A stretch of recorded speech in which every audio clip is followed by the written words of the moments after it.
put signs up in his car, and there are many signs you can put up in your car that might get you better tips or inform the individual that they may be being recorded, audio and visual, through a dash cam, or you might have signage up that says no smoking, or this car has GPS. You can buy those $5 stickers, right, at Amazon, if you want to deter carjackers. But the sign that you just saw, it says freedom of choice vehicle.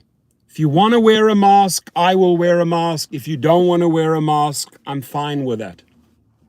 And then at the end, hashtag, he writes, let's go, Brandon. That's what the individual writes. Now, let me tell you that your rideshare career is going to be over very quickly, because you broke the number one cardinal rule of rideshare, and that is you never, ever bring politics, religion, or sex talk up in a vehicle, right? You will diminish your tips by 50%, and you will get multiple one-star ratings. And the next thing you know, the company knows about it. There's been 1 or 2 or 3 reports, and you're done. So this guy with his sign, I mean, I'm all for freedom of choice. Don't get me wrong. Freedom of speech, freedom of choice, I'm all for that, right? But the way the sign is laid out and advertised as a billboard in the car, right, with that slogan he puts at the end and a hashtag, he's done. His rideshare career is done, because that specific story turned into a complaint that was then shared with the media. It's all over the press. Now it's going into YouTube. Uber and Lyft are going to take one look at that and say, nah, we don't want to run a risk here, right? And what I think is most risky for this driver is that not every single person getting into his car is going to agree with his politics, right? And because there is so much division in that field of politics, that is a topic, my friends, I advise you to stay so far away from. Now, somebody might strike the topic and say something, not you, but the rider, that you politically, religiously, completely agree on. I would never, ever engage in sex talk, because that will be constituted as sexual harassment right away, and you're done. You're off the platform. If you want to engage in political discussions or religious discussions because a rider brought it up and you are in agreement with that topic, you might be on the safe side and get away with it, right? But that sign right there that I'm showing you in that vehicle, that is not an intelligent driver, because, as I'm repeating myself, he broke the number one cardinal rule. We don't talk about politics, religion, or sex in our vehicle. Now, I want your comments. If you think this is cool, you might think it's cool because you agree with his poster or his banner in his car, right? But I'm just saying, whether you agree or disagree with that slogan, right? Do you think this driver is running a big risk? I think he's running a huge risk, and that his rideshare career with those signs that just went in will be over in 30 days. So check it out. The sign is on my thumbnail. You guys can check it out after the video or so, and leave your comments after the video, right? I am anticipating that driver's career is very, very short. But the signs on the back of his seat basically say freedom of choice vehicle. If you want to wear a mask, I will wear a mask respecting If you don't want to wear a mask, I don't have to wear a mask. And then hashtag let's go Brandon. That 50% of the riders will constitute or see as a threat, breaking specific boundaries, breaking the cardinal #1 rule on politics, religion, and sex, and you've got a 1-star rating. Now, somebody might give him a 5-star rating for it, but that you're hunting the 5 stars. You're not going after the 1-star ratings. And a couple of 1-star ratings and a couple of complaints, the same complaint, because a rider got pissed off because they really felt like that billboard or that sign had no place in the rideshare world. It's going to cost the driver dearly, right? And I'll guarantee you it's also going to cost them their trips. So expect multiple 1-star ratings coming your way. Expect many non-tipping rides.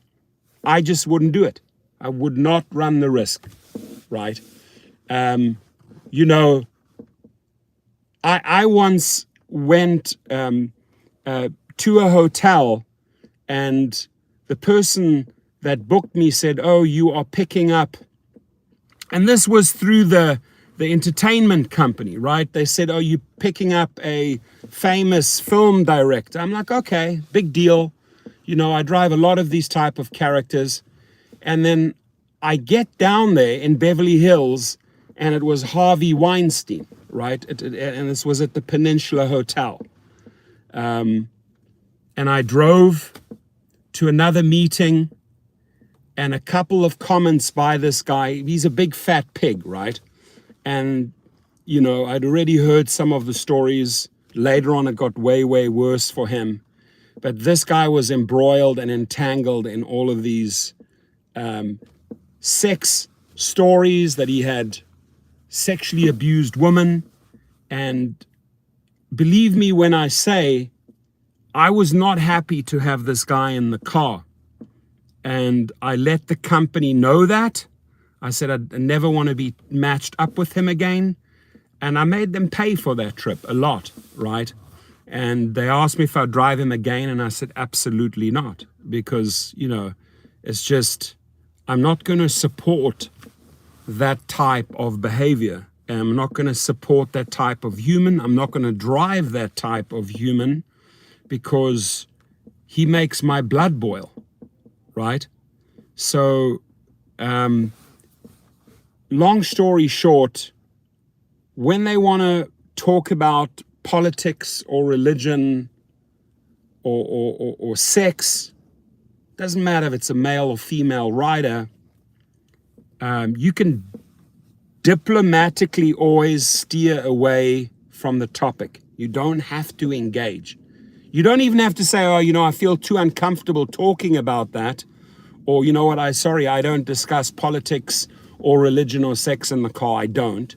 You can just steer the conversation off in a different direction. "Hey, by the way, how was the meal in the restaurant?" And they'll quickly see that you don't want to talk about the topic, right?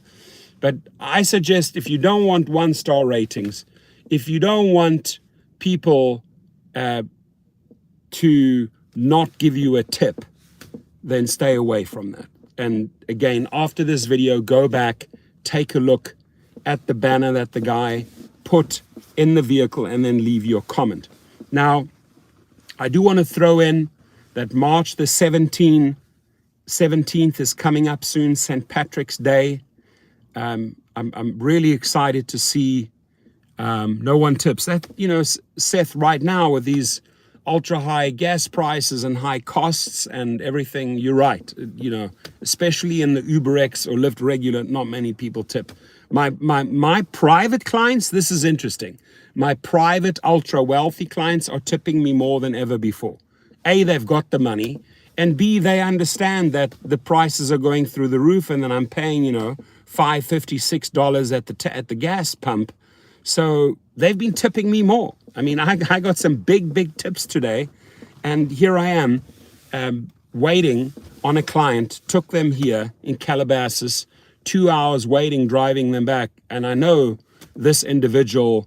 I know this individual tips very well. Do I carry a tip jar? Absolutely not. I think a tip jar is the most dangerous thing in a vehicle to set you up with for a big problem, right? If they see cash. And 95% of my clients, my trips are now private trips. I get cash as a tip after the trip. I get Venmo, or they say add 20, 30% or more, or whatever the dollar amount is on the credit card. So just to answer that. Now, we're 52 people in the house. I want to start up my car again. My little disco light went off here. There it is, back again. Smash the like button. Please leave your comments. And let's get the word out on March the 17th that we're striking. Very proud of the Vegas crowd. They got over 200 fighters out. They're joining. They're creating little groups of getting together in their city. They've contacted the media. If everyone could sort of follow the Vegas drivers, what they are doing, this will be successful. And then we got a couple of hashtags going out there. I've been making a lot of videos. I've seen other YouTubers starting to make videos. So if we can have some impact on Uber and Lyft or the gig companies on that day, great. Good. Lewis is in the house. I have a paper signing in the back of my car, a call for drivers and customers to support the strike. Amen. You have no idea how much I appreciate that little gesture that you made, right? This is why we are striking, right? The companies are not taking care of us. DJ Insane says they need an ID verification system that link your ID to your account. Nick says, can you please post the Vegas flyers so I can make copies? I will do that tomorrow when I get back. Yeah, when I get back late tonight, but I will do that tomorrow. Harry, Mike Ozra's in the house. Harry Campbell, the Rideshare guy, and myself, we're doing a TV commercial and some social media commercials tomorrow for a company called Buckle, a new insurance company that is providing rideshare insurance. They're really good, and they've got unbelievable customer service, right? They have the best package out there insurance-wise. They're called Buckle at buckleup.com. So Harry, the rideshare guy, and myself, we're doing a couple of commercials. We're filming all day tomorrow in the South Bay of LA, down in Manhattan Beach and Redondo Beach. And Harry said, hey, at lunchtime when we convene for lunch, in between the full day of shooting, let's do a live feed. So I expect to do a live feed tomorrow, sometime lunchtime, with Harry Campbell, the rideshare guy, from the film location where we're shooting. It's going to be fun. And I only get involved with commercial or endorse products that I believe in, that I believe. I'm not just going to go there, you know, and get involved in a commercial if it doesn't make sense to me. But I've met the team. They have the very best insurance package for rideshare drivers. So there's going to be a lot of hype around that in the next few weeks. And I'm excited to team up with Harry Campbell on that tomorrow. It's going to be super cool. We have 51 people in the house. Please smash the like button. And once the video is done, do me a huge favor. Go and check out the thumbnail, read it, and then leave your thoughts. I mean, would you make a sign in your car of that nature? I would make no sign that references politics, religion, or sex. If I do that, I'm opening up myself to a massive problem, a can of worms that I do not want to deal with. I'm going to tell you straight up. So I do not consider that driver to be highly intelligent. I really don't.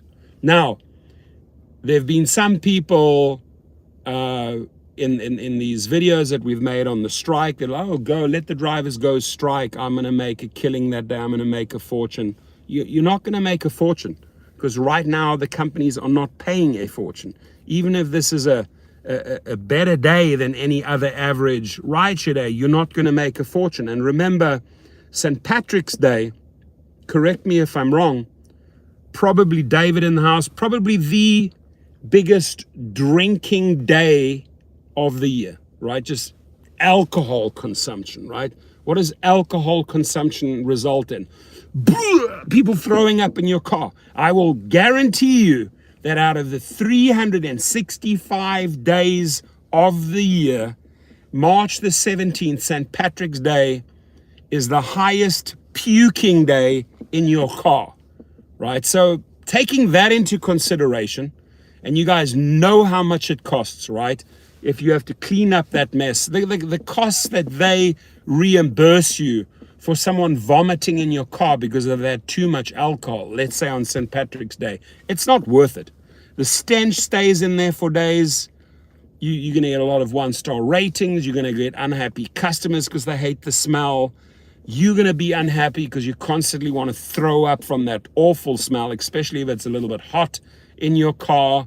So, just for the sake of someone not puking in your car, minimizing that possibility, why don't you strike, right? Because the word's getting out, the people know, hey, you want to go party on St. Patrick's Day? Bring your designated. You'll always get a designated driver. So anybody that wants to go drink and party on St. Patrick's Day, bring your non-drinking designated driver along with you, or get your bicycle out of the shed, or oil up and grease up the wheels on your skateboard, because we are striking, right? We are striking. We are standing for this, standing up to the pathetic safety measures that are just simply not there, keeping drivers unsafe, right? Because they're not willing, as the gentleman said earlier, to ID or verify an individual. And you can go off and get your prepaid card and you can commit these shenanigans and you can be back on the platform under a different name, right? And that's wrong on every single level.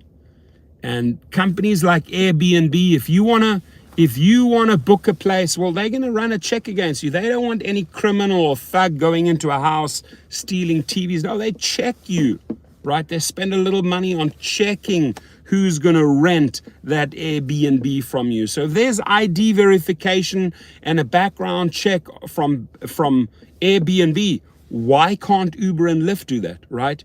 Why can't Checker run a $5-6 credit check or some sort of check against the passenger?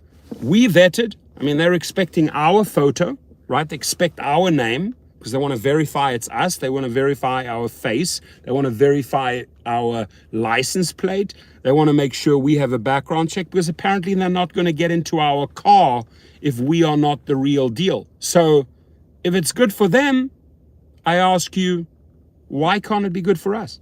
Right? Why is this a one-way street? Right? This should be a two-way street.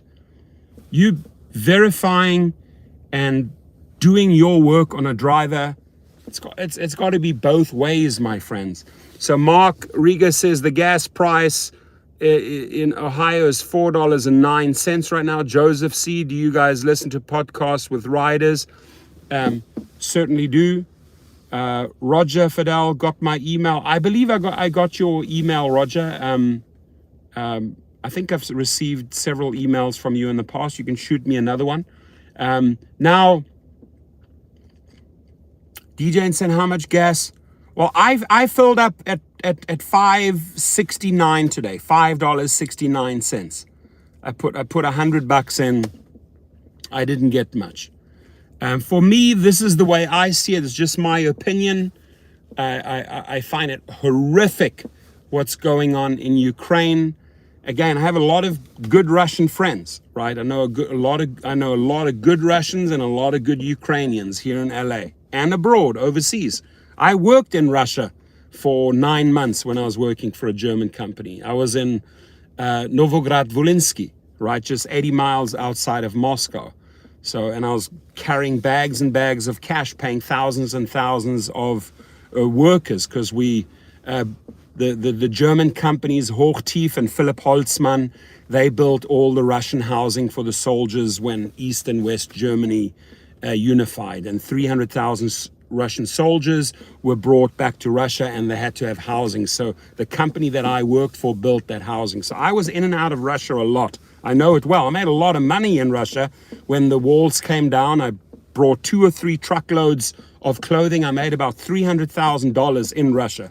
I brought over lipstick, I brought over bras, panties, clothing. I rolled in. The first 3 weeks when the wall went down, I was partying in Berlin at the Brandenburg, partying. U2 was there, Elton John was there. Russian soldiers put their arms down. It was amazing times in Berlin when East and West Germany opened up. And the week right after, I said to my friends, I smell money. I smell cash. Let's go in there. I filled up a truck, went to a couple of wholesalers. Honestly, I got cosmetics, bras, panties, underpants, clothing. These people had nothing.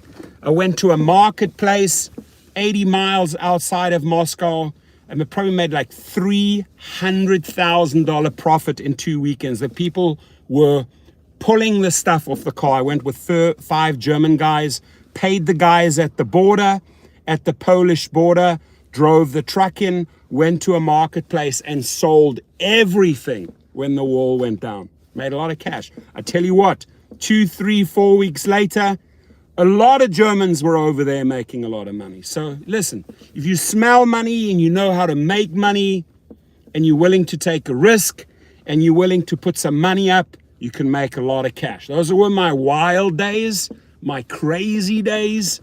Today I'm far more reserved, bro. No more Netflix in Russia, no more Apple in Russia. United States is stopping importing gasoline from them. Oligarchs have been sanctioned. Luxury yachts have been confiscated. Luxury homes have been confiscated. Man, I do not want to be in Russia right now. The ruble has tanked. They've closed the stock exchange for 8 days. They haven't reopened it up. Miserable. The Russian citizens there are miserable because their Hitler leader, Putin, has decided to go on a killing spree. And I'm telling you what, the Russians don't want that. The Russian citizens don't want to kill their brothers and sisters next door. They don't want it. This guy has an agenda. And for that, my friends, I'll be very vocal. Here's my opinion. I am willing to pay a price at the tank, at the gas pump, because if that's what freedom costs, if that's what's going to squeeze this bastard, if that's what's going to save lives, sign me up. That's my opinion. You don't have to agree with me. You do not have to agree with me on that. But pretty much the world has united against Putin, not against Russians, but against Putin. The only people that are not going against Putin or staying neutral or staying on the fence or too scared to speak up or actually supporting him are the Middle East, China, and Israel. There it is. You want to hear it again? Oh, and Syria. Syria, the Middle East, China, and Israel. That's it. So, me personally, I hope someone takes him out. I mean, he has taken out a lot of people. He has taken out a lot of people by poisoning them. Oh, thank you, Seth. Belarus. Yeah, Belarus is another one of those thug countries with Lifchenko, I think, is their leader. He's right up Putin's ass, right? He sucks Putin's ... right? So yeah, Belarus. Risky says Z. I hope you don't stand for the Z, because I'd have to basically slap you out of this room, or knock you out. I'm not going to tolerate anyone putting a Z in this feed, right? That's just Chechnya. Exactly. That's another thug country involved killing innocent people, right? If you are pro this, and I'm going off the topic, but I'm very passionate about this. If you are all about and you think it's cool what Putin is doing over there, I want you to unsubscribe right now and never ever come back to this channel, right? We have nothing in common. I can tell you that Republicans and Democrats are united, except for a handful of few people are united against Putin, right? So just putting that out there. Online strips without clothing. It's weird. You sound like some troll, but okay. All right. So 49 people in the house, 35 likes. Please comment on that little billboard that you see there in the car. What do you think? I made the video because the Cardinal, and I've made many videos about this over the years, the topics that you stay away from are politics, religion, and sex. Yeah, that's sad, Eric. Eric W. is right. He says the drivers that choose not to strike are getting rewarded with better surges because of lack of drivers. How can we change that? It's a really good and valid question. I don't think there are going to be crazy mega surges. They will make a little bit more money than average, but when you don't stand for anything in life, when it doesn't really faze you, you can then not act surprised when it happens to you. And when I mean when it happens to you is when you get carjacked, when you get stabbed, when a loved one of yours or a friend gets shot that's in the ride. You cannot be surprised because at some point you never stood up and stood for something. So there is no sympathy from me towards those individuals. I'm not going to go do any GoFundMe fundraising for individuals if I find out that they were anti-protesting or anti-striking and not willing to stand up for the most important topic. And you and I know that the issue of safety is real. It's in the news daily. People are dying daily. People are getting carjacked, shot, raped daily. In desperate times, people do desperate things. And way too many teenagers, I don't know why so many youngsters and teenagers think it's a cool idea to smash a woman's head in, 64-year-old, and steal their car or steal anyone's car. I mean, there's some crazy shit going on out there, right? And you know, to combat it, sure, you know, put a bullet through the head if they do that, right? Or wear a bulletproof vest. But apparently Uber and Lyft don't allow handguns, right? And as to the topic today, where the guy says freedom of choice about the mask, here's the thing. What a lot of people don't realize is, you know, Omicron and those things are fading away, right? I have inside information. I have a couple of little snitches within Uber and Lyft that feed me. They are getting rid of the mask rule fairly soon. The no mask, no ride rule. They're getting rid of that fairly soon. They're going to make the announcement, right? So this is fading away. The masks are going to fade away, ladies and gentlemen.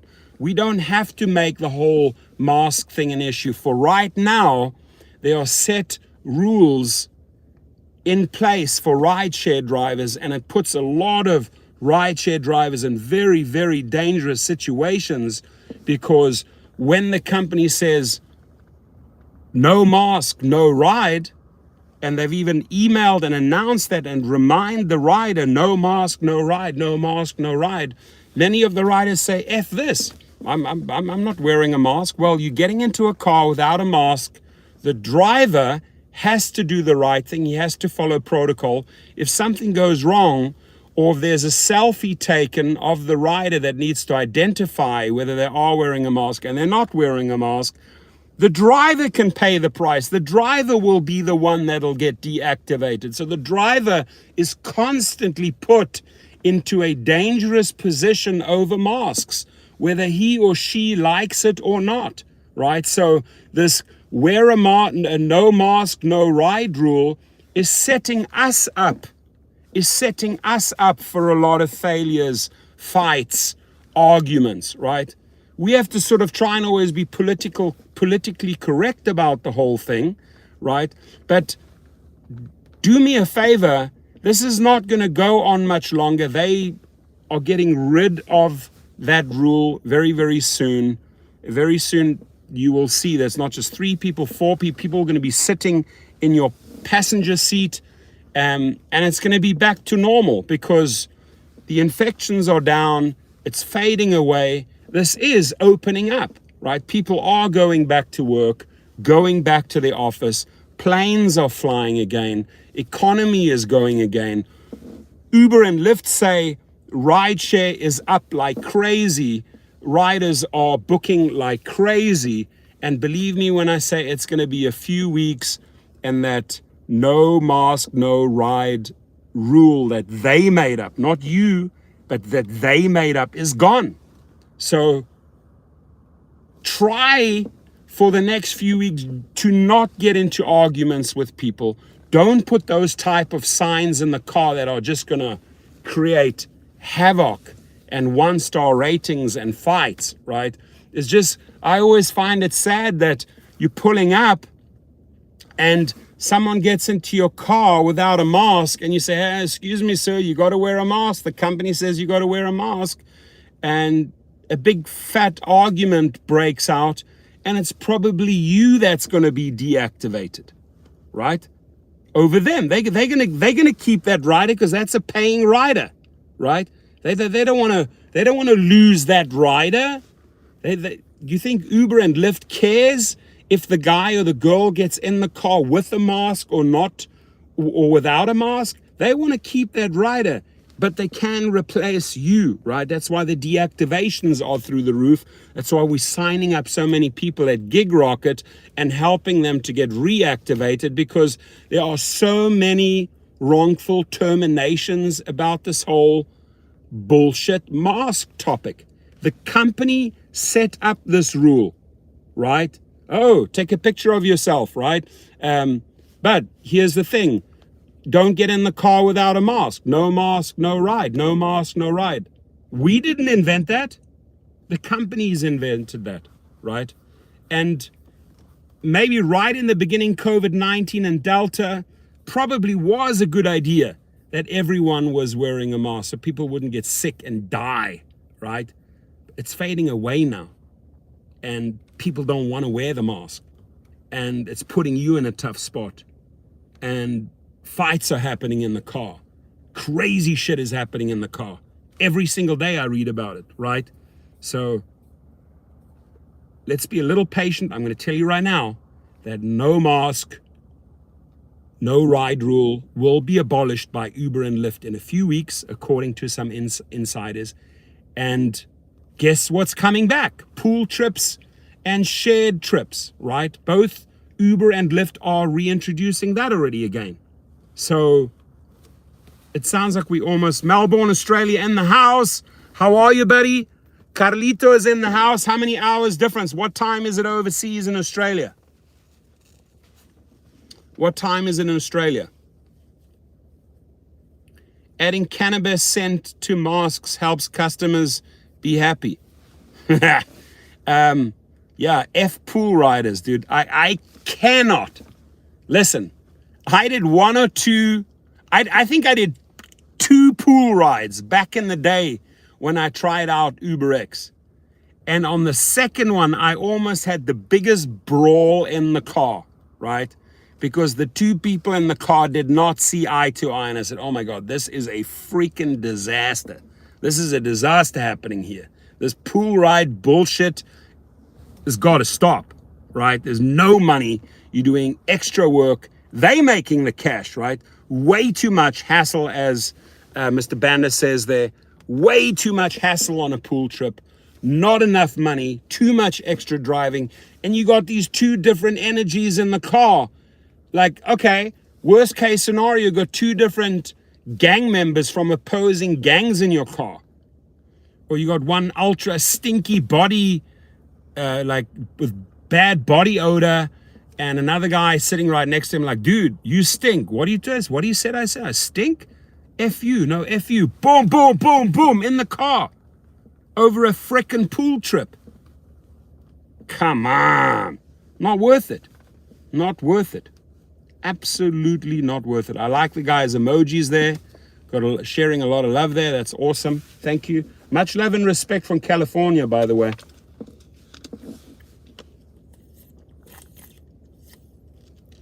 Oh, Mr. Banner, I appreciate it. I try to keep it real. I mean, I'm pretty edgy. You guys know me.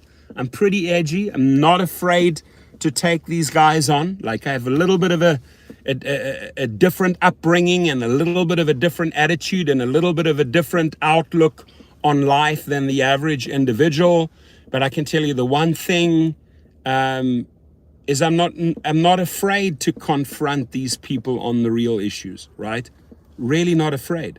I mean, if somebody would sponsor a $500 banner and walk with me, and we had a banner with all the dead people, dead right, I would walk straight into the fucking building of the Uber or Lyft headquarters with that banner. And I would shout out and I would say, hey, you guys killed all these people. What are you going to do, motherfuckers? Are you going to keep us safe or not? David in the house, thank you. Here's your next gallon of fuel. Oh, he knows exactly how much I paid. You're a good listener. I paid $5.69. $5.69. I'm not joking. If somebody would pay for a banner $500 that had all the people that we really need to remember, all the people that got killed in the rideshare business, somebody who was willing to walk with me. I think a guy like Edward Escobar would walk with me. He'd walk into the building and I'd say, hey, motherfuckers, what are you going to do about safety because you just killed all of these people, right? I mean, not afraid to do that. Well, what's going to happen to me? Like the same thing that happened to me at the hub when I had 5-6 security guards get around me and try and push me out. All I said is just don't touch me. The best thing you guys can do is not touch me. But I don't mind the confront. I don't mind confronting people and making them feel really, really uncomfortable because they know they are uncomfortable because they know they have done wrong. They're embarrassed, right? They are afraid of confronting the truth. And sometimes you have to shove the truth in their face, right? And that can be very uncomfortable for some people. I'm not afraid to do it. I will do it. So if a couple of people want to march into the Uber headquarters with me with a giant banner, you know, stop killing gig drivers, and we put the pictures on there, I'll do it. But we got to act fast. We got to get out of our cars and march straight in because the security will be there. And then we have a moment of truth where we can shout out to the people and say, hey, start saving some fucking lives around here, you guys at Uber, you Uber employees. Yes, you over there, you engineer. Yes, you lawyer, you middle management. DJ Insane, $5.69. I just got 2 gallons of gas thanks to you guys. Love you. Much respect, right? I would love to do that. I would love to run into the HQ at Uber and Lyft with a giant banner and start calling out those engineers and I say, hey, where's Dara? Where's Tony West? I want to show them the banner. I know I'm going to get kicked out. I know that the police are going to come. Who cares if I get arrested for the day? I've embarrassed them. I've exposed them. So I'm game. I'm down. If there's any other crazy MF like me that's willing to do that, I will do that with you, right? I've done that at LAX. No problem. I'll do it again.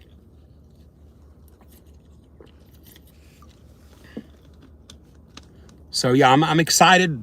Whole day tomorrow, shooting TV commercials and social media commercials for a big insurance company that has the best package for rideshare drivers and food delivery drivers. You're going to see the announcements in the next few weeks.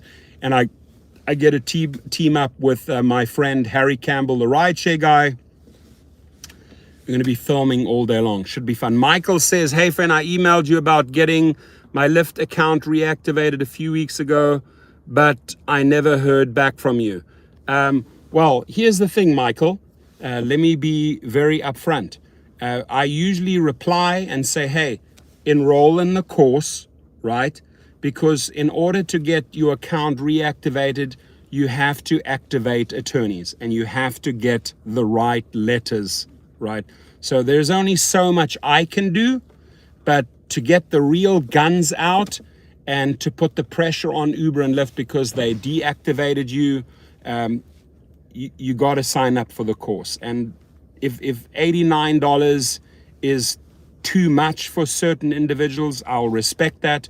But if you go and call any attorney, they'll charge you $350 to $500 for a legal letter, and then they'll charge you hourly for every minute they spend afterwards communicating with Uber and Lyft. So at the end of the day, you're getting a lot of value, but unfortunately, a lot of people expect it for free, and they expect me to invest all my time helping them get reactivated. I can't do that. I did that for a few years. It takes a lot of my time away, and it's got to be paid, right? Nathan says, I want freedom of choice of price back.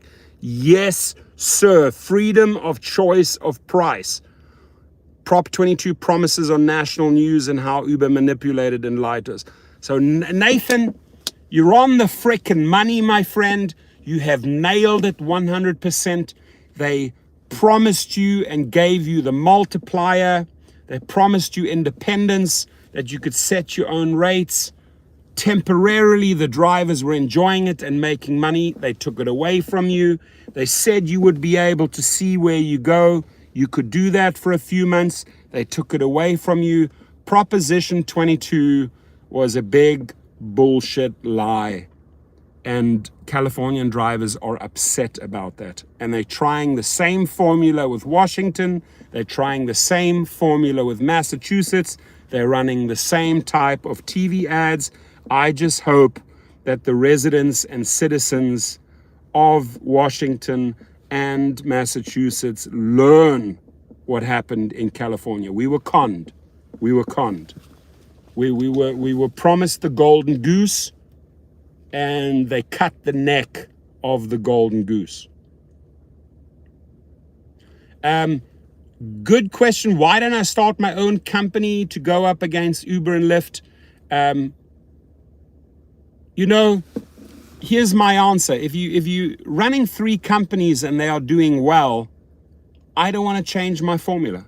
I make really, really good money, right? With 3 different companies that I operate. So taking on a whole nother responsibility, I would be maybe selling myself a little bit short in other places.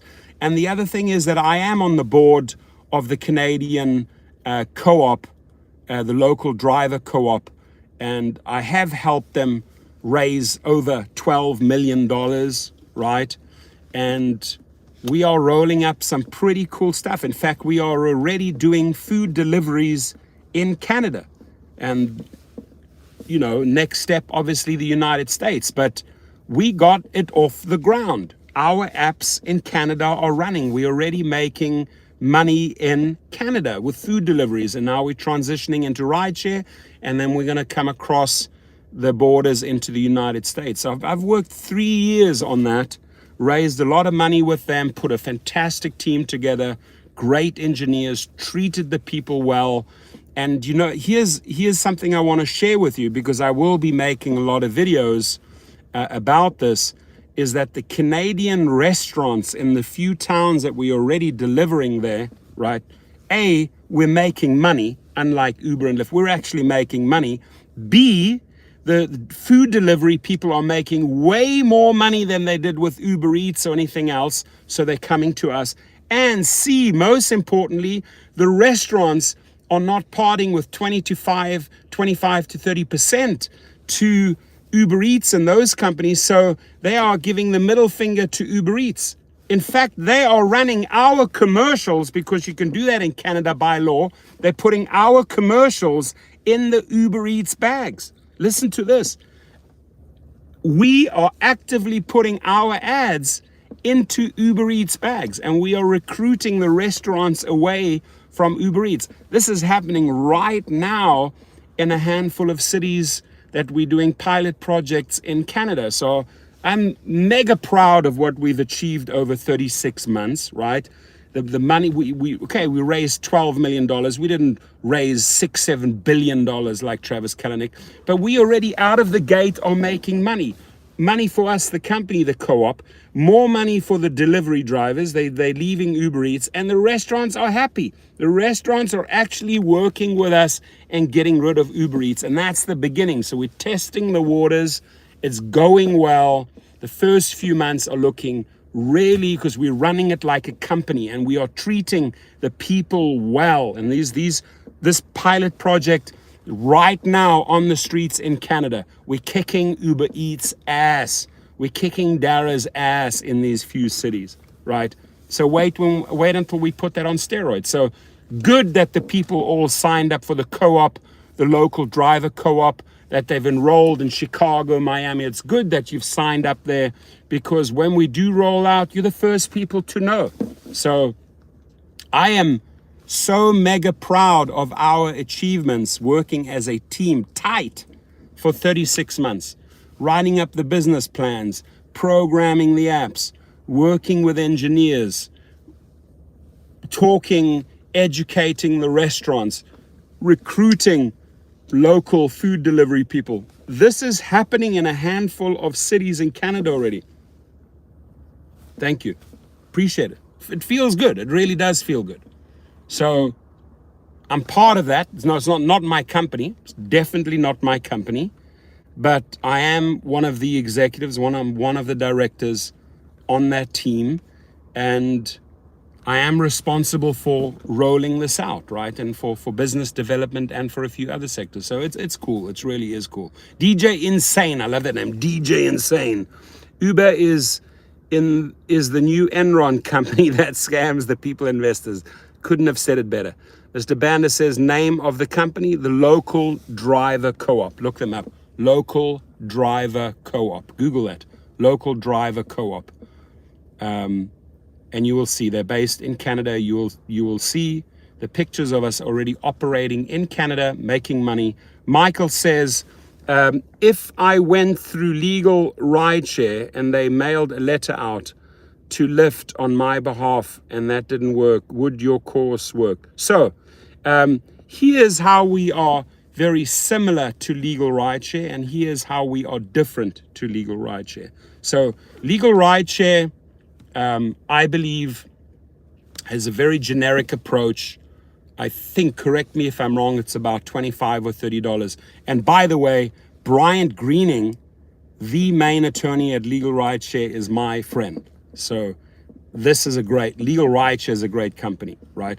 Now, they were sending out hundreds and hundreds of letters, and you cannot do all the follow-up and the back and forth with these gig companies and get the small claims forms ready and put more pressure on the company because they are not moving.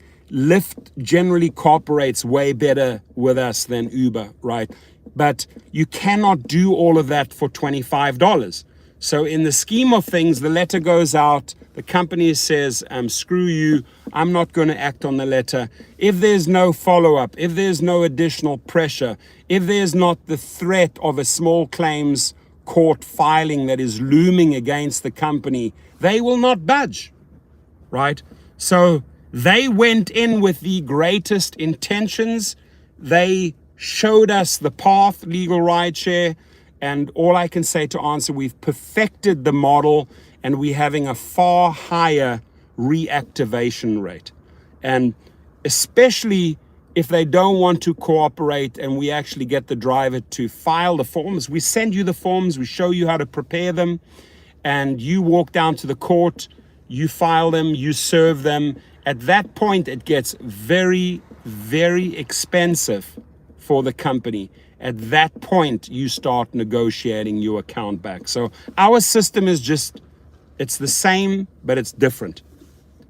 I would say it's legal rideshare on steroids. That's why it's not $25, it's $89, because there's a lot of work. I am interfacing with all of these people, communicating, sending the letters over to paralegals, getting this stuff ready, running back and forth. It's a lot of work, and people realize time is money, right? Your time is money, my time is money, paralegals' time is money, an attorney's time is money. The attorney at Uber's is, his time or her time is money. Everybody wants to get paid in the equation. There's no non-profits or .org set up here, no 501(c)(3) set up here, right? So we're in this for the money, right? It's a service, and for the service, you pay a fee. It's just like you go out, you perform a service with your car, your office, you do an UberX XL trip, you want to get paid.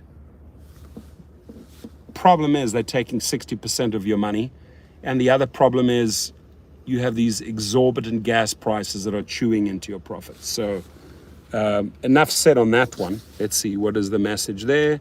Let me read it. Alex Rogers says Uber was taking money for insurance coverage that isn't available in my area.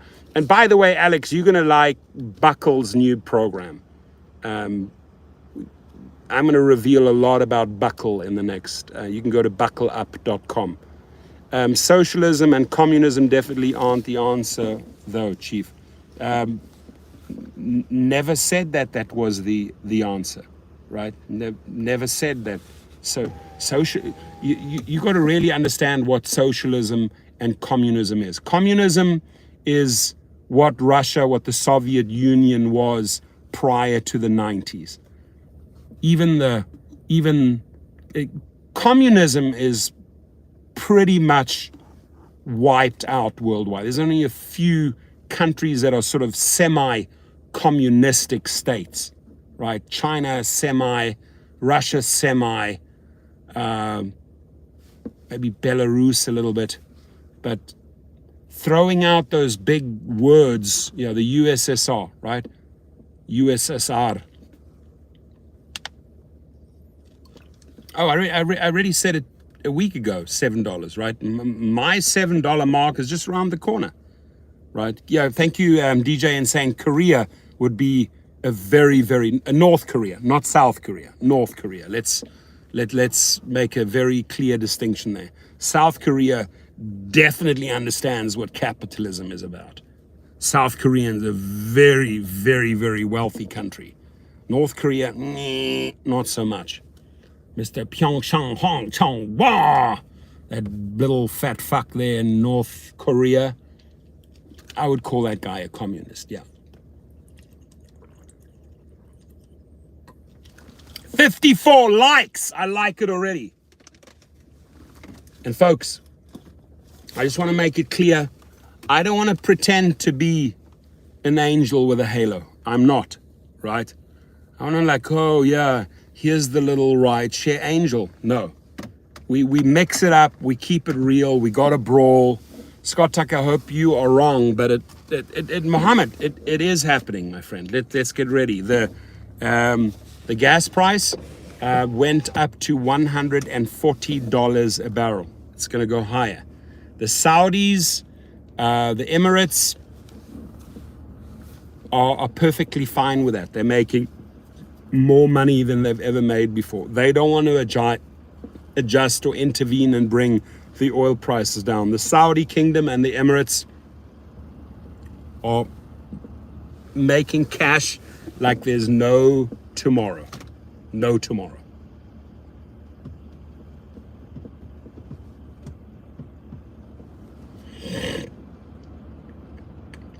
Teddy in the house. So, geez, why is it so hot in here? Bloodshot 76 for the press release. Oh, thank you. Yeah, and I want to say thank you to all the people that contributed towards the press release. I appreciate you guys. That's awesome. High five. Thank you, my friend. So I just looked at the clock. It is literally 9 o'clock. See the cars coming in here. So this event is going to be over. My client's going to be in the car in a few minutes. They don't know that I'm live streaming, so I'm going to end that here. They know that I'm a YouTuber. They don't know that I'm live streaming. But I want to say thank you to you all. What do you think prediction of gas prices will be at the end? I think they'll be about $7.50 to $8 in California. $7.50 to $8. That's my prediction. And if we can stick it out for 6 months, we should start seeing these prices come down big time. But this is a battle we got to win. We got to squeeze this guy. My friends, thank you. You guys all have a fantastic night. I'm going to get the car ready, get the drinks out, some waters, just do a quick check on my car and make sure that everything is lined up here before the client gets back in here. I appreciate you. And then when the video finishes, please go and look at the thumbnail. And when I started the video, I said, politics, religion, and sex, cardinal rule number 1, do not bring those topics in. Let's do this. How are you? Let's do this. $8 to $9 in LA. Could very well be.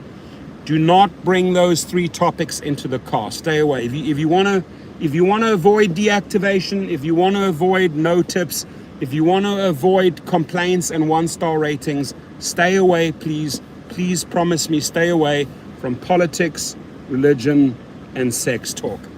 Amen to you all. God bless. Much love and respect from Cali. I appreciate you all. Good night, my friends. I'll see you tomorrow.